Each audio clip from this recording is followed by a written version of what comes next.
I'm standing in front of the second house I ever owned. In a previous video, I showed you the very first house and we talked about just getting started. I had a mentor that taught us when we were making $14,000 a year for the four of us, my husband, myself, and our two kids.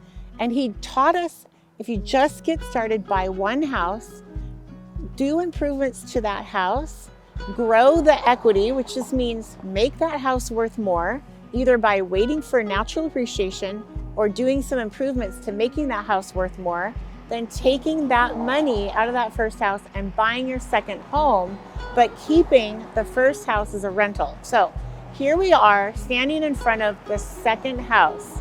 So with our first house, we lived there for about 8 years, allowed the appreciation to grow, did a refinance, took the equity out, and we bought what I'm standing in front of, but it didn't look like this.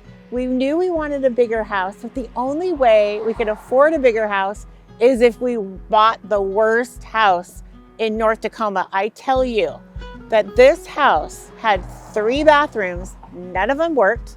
We found tires in the yard. We found buried carpet in the yard. This house was so beat up that the real estate agent I had at the time told me not to buy it. She said, please don't buy this house. But you know what? I thought, we have to do this again. We have to figure out a way to grow the equity in another house. And the only way to do that was to buy a total dump and then fix it up. It took me about 9 months. I mean, we were painting, we were pulling up gross carpet, we were fixing bathrooms, we were installing toilets, we were doing all the things. We put that porch that's on there, didn't exist. The cute little pergola was on there, didn't exist. The siding was rotten. I mean, this thing was a dog. But we put our sweat equity into it. We made it worth more.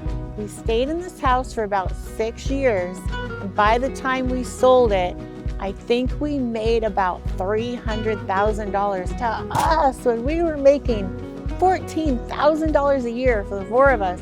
That was a lot of money. That's where our real estate really started picking up, because I would say this was our real win. Now, we still owned the first house. We kept it as a rental. So that became our first rental. This became our true, real profitable flip that helped us get into the next house that we'll show you on another episode.